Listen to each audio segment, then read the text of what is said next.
Evangelho de João, capítulo 13, eu vou ler só um verso. É o contexto no qual Jesus está lavando os pés aos discípulos e o diálogo é interessantíssimo. Eu já falei sobre isso centenas de vezes, centenas. Mas hoje eu quero ler só um verso, o verso 7, que diz: Jesus respondeu a Pedro, dizendo: o que eu faço, tu não sabes agora. O que eu faço, o que eu faço, tu não sabes agora. E ele chama para si a responsabilidade de que o que está acontecendo, ele, Jesus, está fazendo. E ele diz que o que ele está fazendo, e a coisa em si era bem óbvia, não era um mistério universal, mas do ponto de vista da compreensão, da lição e do significado, era como se fosse tentar explicar a teoria geral da relatividade de Einstein para um ser totalmente analfabeto. Era equivalente ao que Jesus estava fazendo, tentando ensinar o privilégio, a prioridade, o significado, a importância e a sublimidade de lavarmos os pés uns aos outros, de cuidarmos uns dos outros. Era para Pedro, um homem tosco, algo incompreensível, especialmente se tratando de uma ação que vinha de alguém que ele considerava elevado, completamente superior a ele, divino, Messias, que está agora nu, que o texto diz, ele tirou as roupas, pegou uma toalhinha, se cingiu com ela, ou seja, se cobriu com ela, e toda vez que ele se ajoelhava aos pés de um dos discípulos para lavar os pés, ele tirava a toalha com a qual estava cingido, ou seja, o ato de lavar era em total nudez física. Para lavar os pés dos irmãos, a gente tem que estar em estado de total nudez. Eu já preguei sobre isso muitas vezes. Só consegue lavar os pés dos irmãos aquele que está em estado de nudez pessoal e humana, que está desvestido de tudo. Esse é o que tem a autoridade e o poder para lavar os pés aos irmãos e ao próximo. Mas vai explicar isso a Pedro. Pedro disse: não, isso é um absurdo. Tu és quem tu és, eu sou quem eu sou. Tu vem me lavar os pés? Pode lavar de todo mundo, o meu não. Ele não conseguia entender. Foi então que Jesus disse a ele: o que eu faço, tu não sabes agora. Tu não tens condição de compreender, não tens dimensão para compreender. Não tens nível, não tens percepção, não tens a sensibilidade, não tens a graduação mental, espiritual, psicológica para entender o que eu estou te fazendo. Vai demorar um tempo para que tu entendas. Não porque isso seja difícil de entender, é porque a tua mente está atrasada na compreensão, de modo que tu me ofereces essa resistência, como se a tua resistência fosse a tua virtude. Era como se tu me dizeres não fosse algo para mim digno de exaltação a teu respeito. Porque tu pensas a vida ainda com categorias hierarquizadas. Tu não admitirias o Messias servindo o povo. Tu não consegues entender um Deus que seja manso e humilde de coração. Tu não consegues entender o significado mais básico do meu ensino, está para além de ti. Tu conseguirias entender se eu dissesse: cada um compre uma espada, vamos partir para a luta armada. Aí tu entenderias.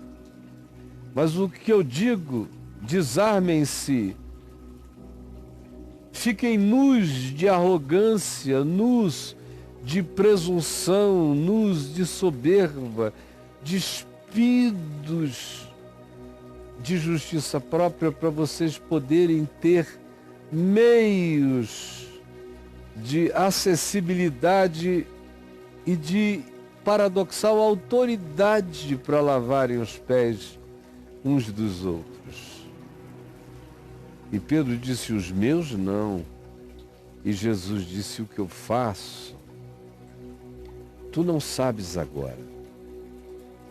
Há certas coisas que Deus faz, e quando eu disse há certas coisas, na minha mente eu me corrigi imediatamente. Quando eu disse há certas coisas que Deus faz que a gente não entende no momento. Na realidade, a gente não entende nada, em momento algum. Às vezes depois. Mas no momento, coisas gostosas acontecem e a gente diz: agora Deus está comigo. Só porque uma coisa gostosa me aconteceu. Para depois eu descobrir que aquela coisa gostosa me trouxe um problema horroroso. E quem estava comigo não era Deus. Tinha um consentimento divino por uma ação do diabo, para ver se eu aprendo alguma coisa nessa vida. Outras vezes a gente experimenta o que não é gostoso, o que é desagradável, o que mesmo chega a ser ruim. E a gente diz: que coisa horrível, onde está Deus? Por que Ele me abandonou? Por que Ele me deixa experimentar algo tão horrível? Sem percebermos que o ruim de hoje será o meu livramento de amanhã. Será a pedagogia em razão da qual eu acordarei, eu entenderei, eu discernirei.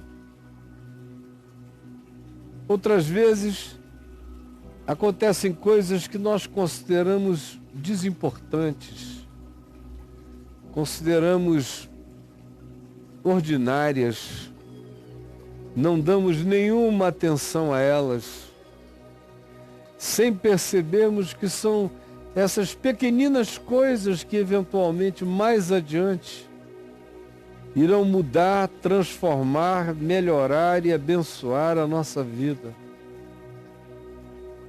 Olhando para a minha existência, quantas milhares de coisas já me aconteceram de gostosas, de deliciosas, de prazerosas, de poder de enfatuamento, que trazem a você aquele enfatuamento de felicidade superficial. E depois de um tempo você vê que você estivera laborando no engano, no engodo, na ilusão, que aquilo não era o que parecia ser, que aquela pessoa era mentira pura, que os beijos dela não eram verdadeiros, que os abraços eram falsos, que as concordâncias eram enganosas e que a disponibilidade para te servir era interesseira e maligna, muitas vezes, mas você não via no início. Você só vai ver depois. Mas no início você estava celebrando um advento que depois de um tempo fez se transformar num evento catastrófico.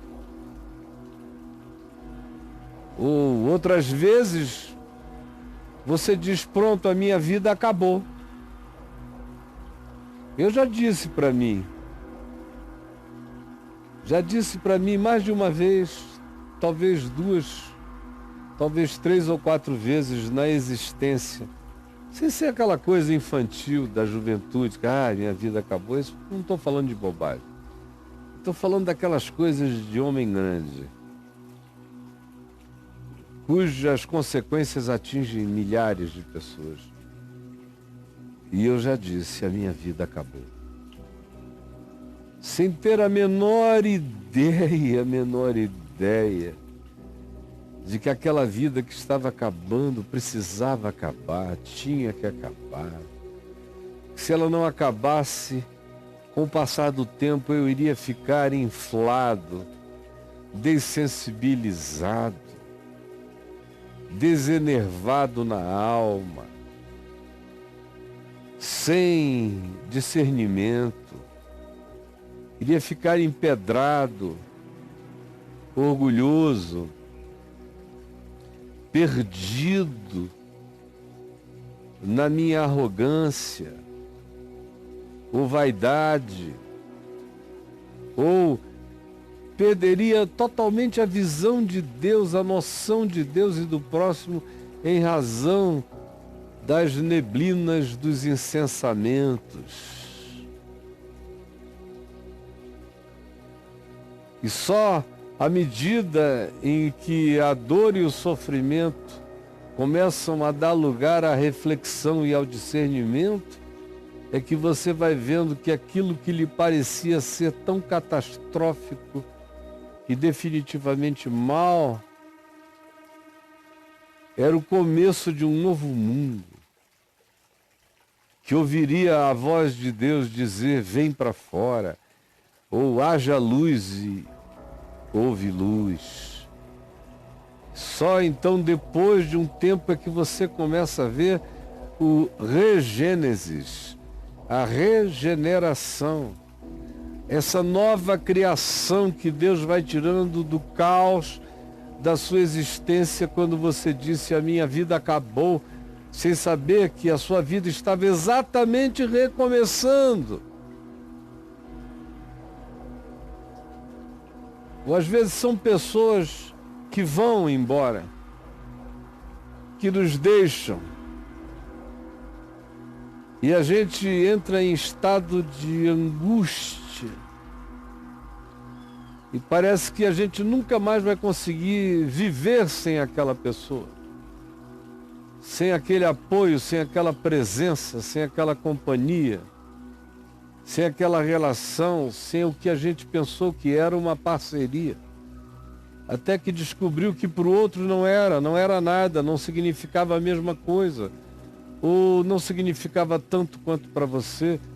E agora por isso ele ou ela estão dizendo que não querem mais, estão indo embora. E você desaba, achando que um apocalipse caiu na sua cabeça,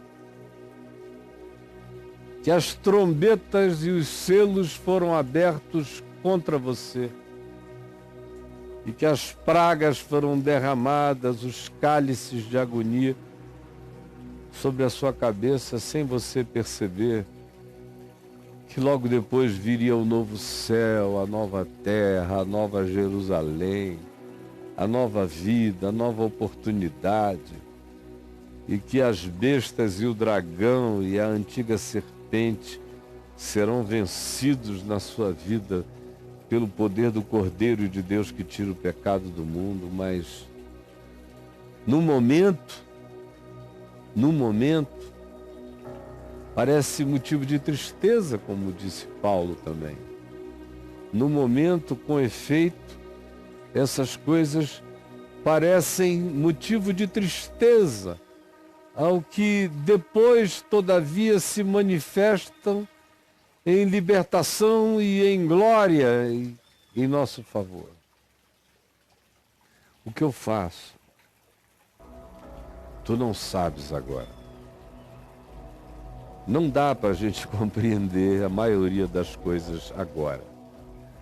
E até, como eu já disse, as que a gente pensa que compreendeu agora, provavelmente daqui a um tempo a gente compreenda que agora a gente não tinha compreendido ainda.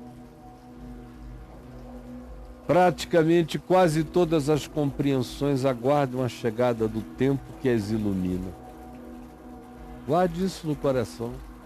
Praticamente quase todas as nossas compreensões estão ainda aguardando o tempo que as iluminará. Porque o que eu faço, tu não sabes agora. Então Jesus prossegue e diz, compreendê-lo-ás depois. Chega o dia em que a gente entende. Esse dia, às vezes, não é muito tempo depois, outras vezes é. Às vezes a gente compreende logo, uns dias, uns meses, uns anos depois. Outras vezes, décadas são demandadas. Em algumas outras ocasiões você só vem a entender no fim da vida. Enfim você diz, uau, se aquilo tudo não tivesse me acontecido, olha só como eu estaria. O que eu faço, tu não sabes agora. Compreendê-lo-ás depois. Isso traz algumas implicações para nós hoje. A primeira é assumir com o coração quebrantado a minha ignorância acerca do que está acontecendo hoje. Hoje há coisas agradáveis que não serão para sempre e eu não sei. Há coisas desagradáveis que me melhorarão depois. Há coisas aparentemente insignificantes que ganharão grande importância. Há coisas que parecem ser o fim da vida quando na realidade estão catapultando você para uma existência que você não poderia jamais conseguir ou alcançar ou imaginar se não fosse a catapulta da agonia. Primeira coisa, portanto, que decorre como compreensão é isso, aceite e assuma, com o coração quebrantado e humilde, a sua ignorância acerca da sua vida e da conjunção de fenômenos, sejam eles de que natureza forem, convergindo agora. E você, como eu disse, pode estar achando gostoso, ou achando horrível, ou achando o fim, ou achando o que seja. Só assuma uma coisa, que você não sabe o resultado. Não sabe.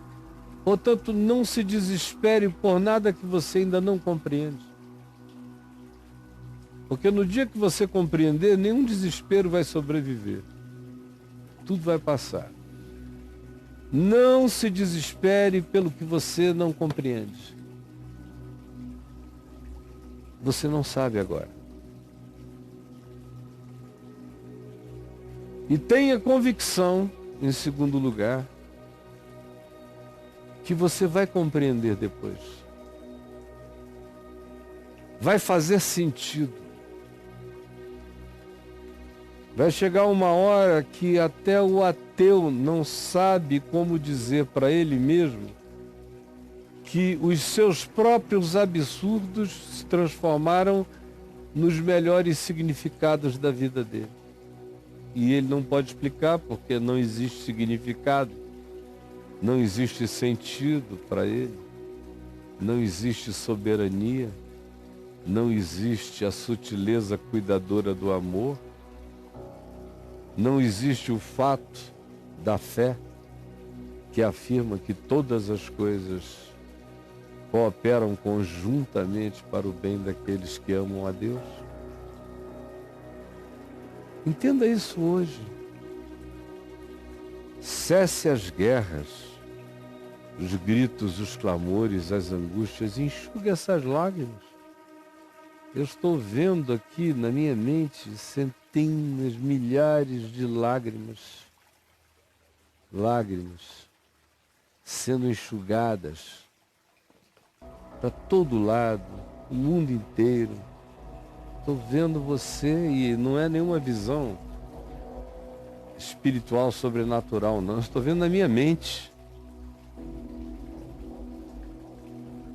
Milhares de lágrimas sendo enxugadas, de corações sendo pacificados, de espíritos inquietos e ansiosos sendo amansados no amor de Deus. Eu estou vendo uma quantidade enorme de absurdos se curvarem, quebrantados e genuflexos diante de Deus, dizendo: eu não tenho pressa, Senhor Deus, Tu o sabes. Senhor Deus, Tu o sabes. Milhares de pessoas dizendo agora: Senhor Deus, Tu o sabes. O que eu faço, Tu não sabes. Senhor Deus, Tu o sabes. Compreendê-lo-ás depois, Senhor Deus, quando Tu desejares. Se Tu desejares, eu compreenderei tudo o que Tu me manifestares. Senhor Jesus, sela essa palavra no coração de milhares de pessoas agora. Inesquecivelmente, é o que eu te imploro. Em Teu nome, Jesus. Amém.